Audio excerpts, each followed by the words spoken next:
Nadolski. I'm the captain of Arizona Autonomous. I've been on this team for 2 years. I'm a sophomore in college, and I have no prior experience with unmanned aerial systems. My responsibilities on the flight line are to ensure that all members of the team are following safety protocol. I also prep the plane to get it ready for flight, and I monitor the flight health. Hello, my name is Baragan, and I'm a junior at the University of Arizona, and I've been in this club for about a year.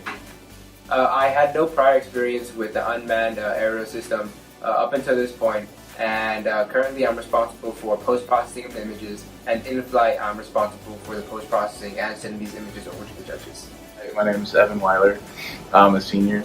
Before the club, I had no prior experience with unmanned systems, and my flight line responsibilities are monitoring the unmanned systems. Hi, my name is Jonathan Go. I'm a junior. I've been in the club for a year. Prior, I didn't have any UAS experience, but I got my introduction here. And I'm on the CV team, and my job is to get the camera started and taking pictures. Hi, my name is Kyle Norland. I'm a systems engineering senior here at the U of A. I've been in this club for 2 years. Last year I worked on avionics, and this year I've been the computer vision lead.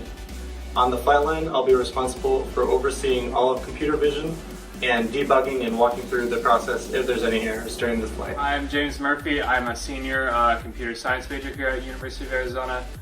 My experience, I've been in the club for about 3 years now. I'm the avionics lead, and my role on the flight line is I run the mission setup and the key ground control. This is the Hangar 9 3.1 meter Sukhoi. It's a fixed wing aircraft with a desert aircraft engine. We also have a carbon fiber prop. The surface areas are controlled by servos. Here we have our ailerons, elevators, rudder, and throttle is up here. This is a gas engine. We also have light batteries to control the electronics and the computer. Here are our electronic system. We have the PIXOX, GPS, and a radio-controlled receiver. Beneath this, we have our SmartFly, which controls the servos. In addition, we have our Windows NUC, which will be connected to the camera and to the M2 bullet.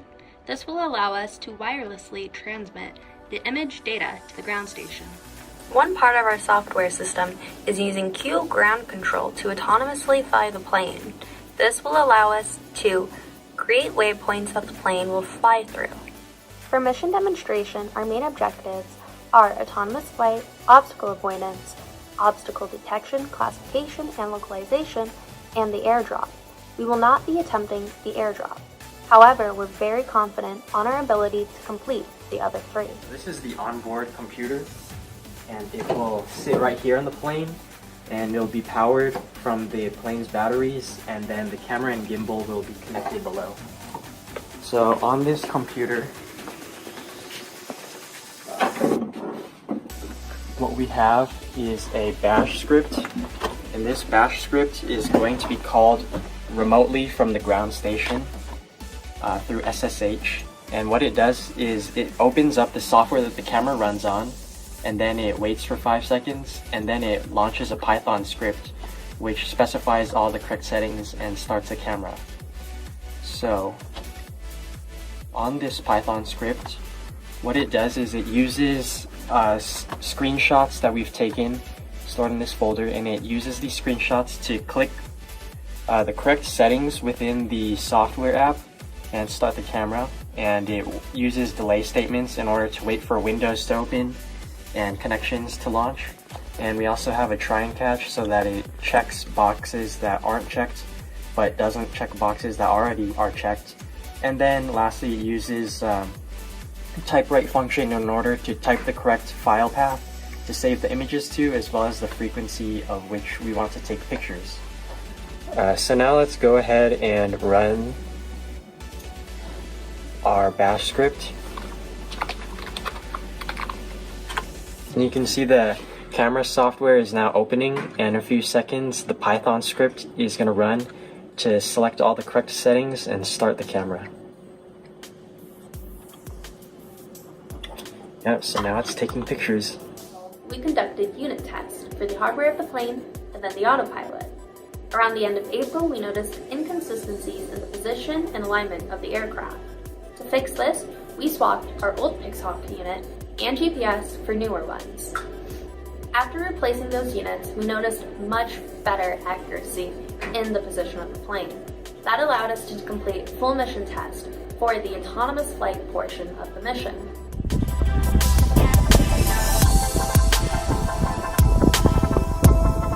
Mission flight mode.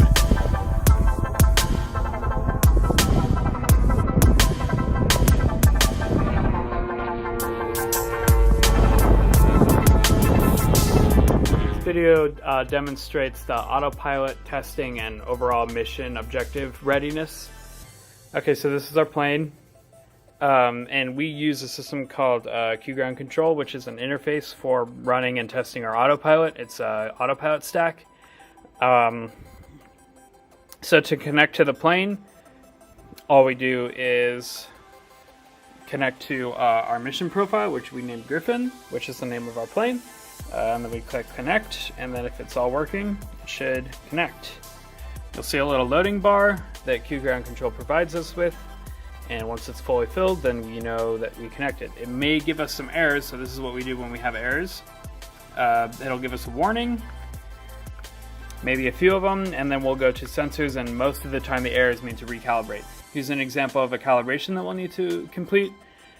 You'll click on one of the calibrations. This time it's compass. You click start. It'll make a beeping sound to say it's ready. And then it'll begin by giving you a prompt to complete one of the calibration objectives, which for this one it's to move around in a circle at the yaw position.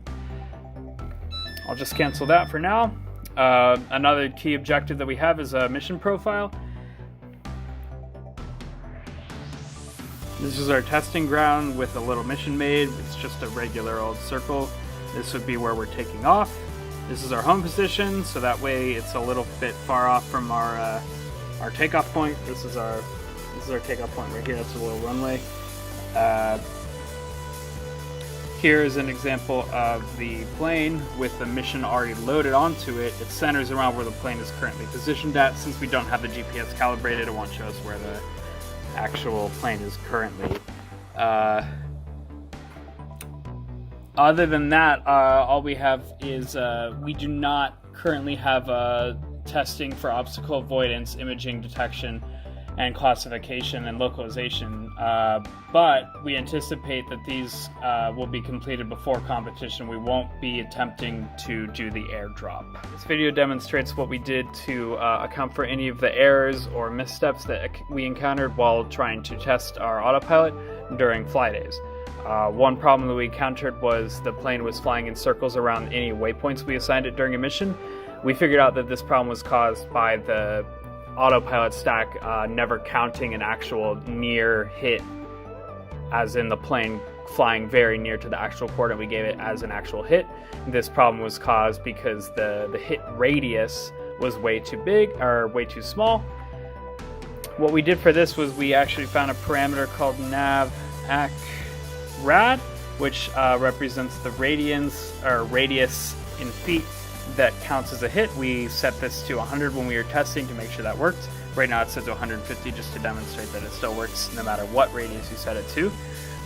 Another problem we were encountering was that it was we had another parameter that was misset called FWT speed weight, which basically demonstrates that the plane is weighted towards maintaining altitude versus speed. We had that set to altitude for some reason, so we reset it to speed, which is demonstrated by the 0, meaning that it will always prioritize speed rather than altitude. This video demonstrates the amount of time in autopilot versus manual control. We intend to have the autopilot stack control the plane for the primary portion of the missions. The only portion that will be taken by manual control will be takeoff and landing, because we do not trust that the autopilot will be able to land or take off. The amount of time that we expect for the plane to take off and land in manual control is about 20 seconds for each. For the estimated score of the demonstrated mission, we expect 70% overall. We anticipate 8% out of 10 for the timeline. Since our plane flies on an average of 48 miles per hour, and we expect to fly a path that is 16 miles long, it will take us approximately 20 minutes to complete the autonomous flight portion. The remaining 10 minutes will be used for processing the images. As for the autonomous flight, we are not confident in the autopilot ability to take off and land. In addition, for the waypoint accuracy, we expect to get within 20 feet of a waypoint. So for each waypoint, the maximum amount of points we can achieve is 40 out of 50. This puts us at 14% out of 20. For obstacle avoidance and obstacle detection, classification, and localization, we expect these to be nearly perfect. However, we left a small margin of error for any inconsistencies, so these scores will be 19% out of 20. Finally, our team will be on our best behavior, so we hope to achieve a perfect 10% on the operational excellence. This concludes our flight readiness review.